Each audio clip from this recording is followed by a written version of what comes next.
There's a lot of talk about the US-China trade war. But while you're looking over here, a conflict between the two giants is brewing over here, in Pakistan. The conflict is about global dominance, and Pakistan's financial security is hanging in the balance. If China succeeds, it could be on the path toward becoming the new center of global trade.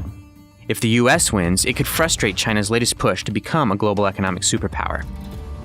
Either way, the impact will be felt for decades around the world. To understand how we got here, you first have to understand why China is in Pakistan at all.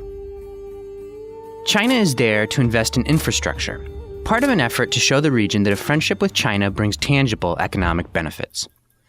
This falls under China's Belt and Road Initiative, aimed at building up China's global trade network. President Xi Jinping started it in 2013, and there are estimates that China plans to spend as much as $1 trillion on infrastructure projects in the next few years, across 68 countries. A couple things to know about the Belt and Road Initiative.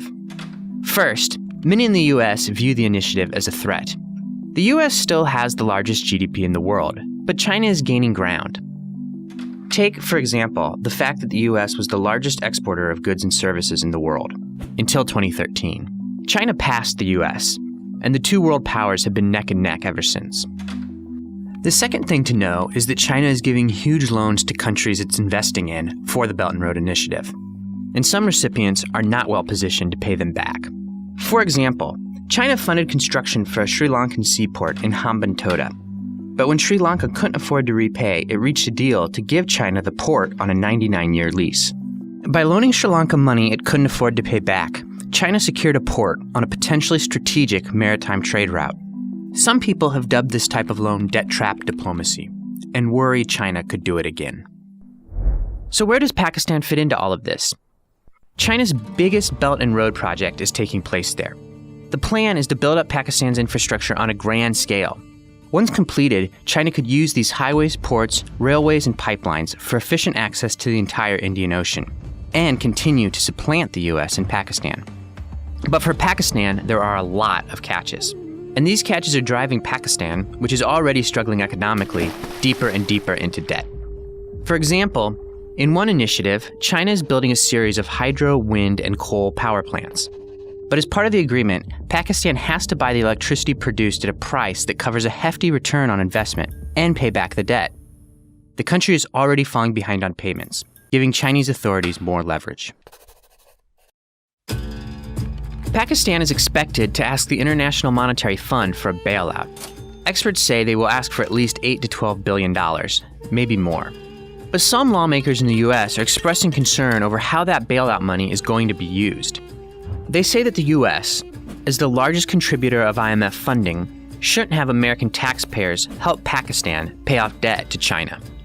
But not bailing out Pakistan isn't really an option either. It's the IMF's job to help developing countries.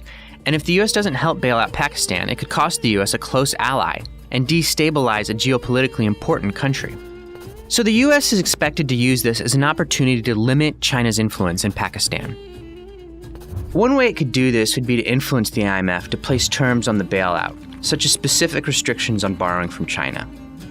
This would force Pakistan to significantly scale back Belt and Road projects. Pakistan, for its part, is in a tough spot. On one hand, it may need a financial rescue from the IMF, funded in part by the US.